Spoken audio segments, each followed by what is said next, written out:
nikikosa leo kesho pia ni siku.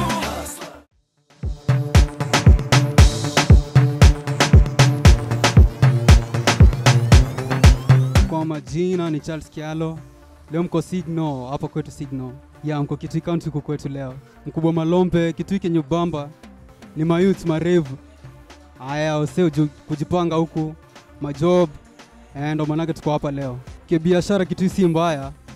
Juu tumeingia kwa business juzi na by now tunafanya vizuri. Busy yangu nitasema nimeanza juzi after nimemaliza form 4. Niko na historia kukaa chini hivi unategea do kutoka kwa maparo nice. So mimi nikaamua nikaitisha help kutoka kwa maparo, wakani support na kitu. Mimi nikaanza business ya Makladi na so far naweza sema tunaendelea vizuri, si kubaya. Saa hizi by now tunaweza sema business poa, but kuna time ufika inakuwa mbaya sana, like hakuna market, unaamka ngware unaaso, but inakuwa kale kitu umepata huwezi sema ni enough, but unapush. Business imenifunza a lot kuanja kwa market, like unakuta msee ameando hiyo kitu si take easy, because wewe msee anantiwa match unaweza under loss, but wewe msee anangangana tu anaanka kitu. So business by now imenifunza ku respect ninio aso ya wase.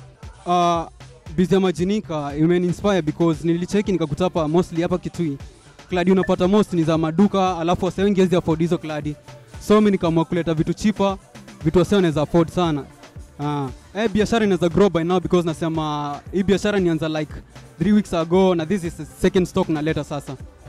Hii business nilianza na approximately 11k.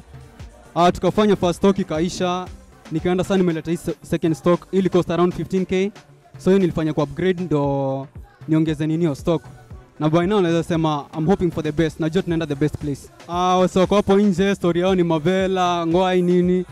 Hiyo story manzi story bambi juu by now nafua gosha realize kama mse ukajua your target in life kile una hope for, alafu you put your effort to it. Unajua ile base unataka kufika in life and you put your effort towards it.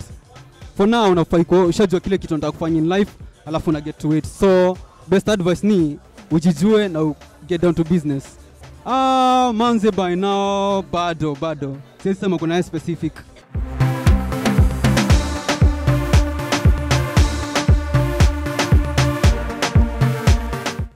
Manze ID kusurvive Kenya bila ID ni ngori. Huwezi survive Kenya bila ID manze. Itabidi umeget ID ili uingie.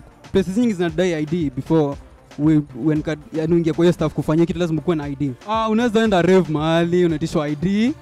Kuingia places zingine lazima utoe ID. Ma certificates zingine kwa apply unadai ID. Job mahali unaenda kusaka job unataka ID. Kama una ID unapata job hivyo tu, visafi hivyo. Juu ID.